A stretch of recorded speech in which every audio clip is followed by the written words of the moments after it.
ಜಟಾಪಟಿ ಮುಂದುವರೆದಿದೆ. ಆ ಮೂರ್ತಿಗಳನ್ನು ಎತ್ಕೊಂಡಿದ್ದಾರೆ. ಇಲ್ಲಿ ತನಿಖೆಗಳು ಆಗ್ತಾ ಇದೆ.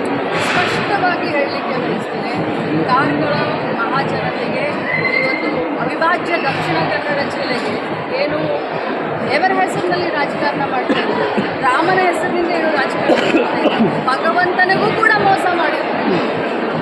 ಮಾನ್ಯ ಶಾಸಕರಾದಂಥ ಸುನೀಲ್ ಕುಮಾರ್ ಅವರು ಕ್ರಮನಿರಸಗೊಂಡಿದ್ದಾರೆ. ಜನ ಎಲ್ಲರಿಗೂ ಈಗ ಗೊತ್ತಾಗಿದೆ, ಪೂರ್ತಿ ಕಂಚಿನದ್ದು ಅಥವಾ ಪೂರ್ತಿ ಫೈಬರ್ದು ಅನ್ನೋದು ಎಲ್ಲರಿಗೂ ಗೊತ್ತಾಗಿ ಜಾಹೀರಾಗಿದೆ.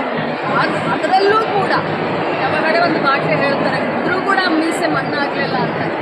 ಅದರಲ್ಲೂ ಕೂಡ ಅದು ಫೈಬರ್ದಲ್ಲ, ಅದು ಕಂಚಿಂದು ಅಂದರೆ ಇವರು ಯಾವ ರೀತಿ ಅಂತಂದರೆ ಒಂದು ಸುಳ್ಳನ್ನು 1000 ಬಾರಿ ಹೇಳಿ ಅದು ಸತ್ಯ ಮಾಡುವಂಥ ಕರಗತ ಬಂದಿದೆ ಇವರಿಗೆಲ್ಲರಿಗೂ.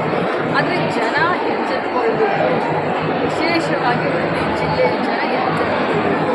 ನಾವು ದೇವರ ಭಕ್ತರು, ನಾವು ದೇವರಲ್ಲಿ ವಿಶ್ವಾಸವನ್ನು ಸಂಸ್ಕೃತಿಯನ್ನು ಉಳಿಸ್ಕೊಳ್ಬೇಕು.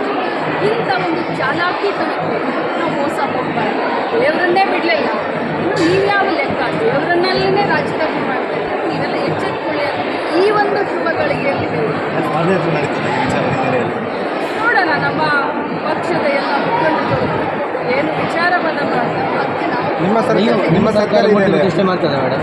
ನಿಮ್ಮ ಸರ್ಕಾರ ಮೂರ್ತಿ ಪ್ರತಿಷ್ಠೆ ಮಾಡ್ತದೆ? ಒಳ್ಳೆ ಕ್ವಶನ್ ಕೇಳಿದ್ರೆ ಅದನ್ನು ಖಂಡಿತವಾಗ್ಲೂ ಗೋಮಾಳ ಜಾಗದಲ್ಲಿ ಏನು 280 ಎಕರೆ ಗೋಮಾಳ ಪ್ರದೇಶದಲ್ಲಿ ಮೂರ್ತಿಯನ್ನು ಮಾಡಬಾರ್ದು ಅಂತ BJPಯ ಕೊನೆ ಕ್ಯಾಬಿನೆಟ್ನಲ್ಲಿ ಡಿಸಿಷನ್ ತಗೊಂಡಿದ್ದಾರೆ. ಕ್ಯಾಬಿನೆಟ್ ಡಿಸಿಷನ್, ಮೂರ್ತಿಯನ್ನು ಅಲ್ಲಿ ಪ್ರತಿಷ್ಠಾಪನೆ ಮಾಡಬಾರ್ದು. ಯಾರು? ನಾವಲ್ಲ, BJP ಕೊನೆ ಕ್ಯಾಬಿನೆಟ್ನಲ್ಲಿ.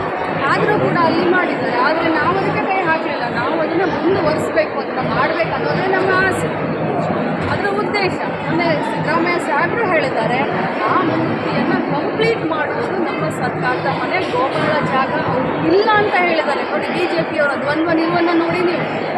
ಒಂದು ಕಡೆ ದೇವರ ಹೆಸರಲ್ಲಿ ರಾಜಕಾರಣ ಮಾಡ್ತಾರೆ, ಇನ್ನೊಂದು ಕಡೆ ಗೋಮಾಳದಲ್ಲಿ ಮಾಡಬಾರ್ದು ಅಂತ ಹೇಳಿ ಅವರು ಆದೇಶವನ್ನು ಹೊರಡಿಸಿದ್ದಾರೆ ಕ್ಯಾಬಿನೆಟ್. ಸೊ ಇದು ಯಾರಿಗೆ ಮೋಸ ಆಗುತ್ತೆ? ಸುನೀಲ್ ಕುಮಾರ್ ಅವರು ಯಾರಿಗೆ ಮೋಸ ಮಾಡಿದ್ದಾರೆ? ಹೆಚ್ಚಿನ ವಿಡಿಯೋಗಳಿಗೆ ಪ್ರತಿಧ್ವನಿ ಯೂಟ್ಯೂಬ್ ಚಾನೆಲ್ ಸಬ್ಸ್ಕ್ರೈಬ್ ಮಾಡಿ, ಬೆಲ್ ಐಕಾನ್ ಕ್ಲಿಕ್ ಮಾಡಿ.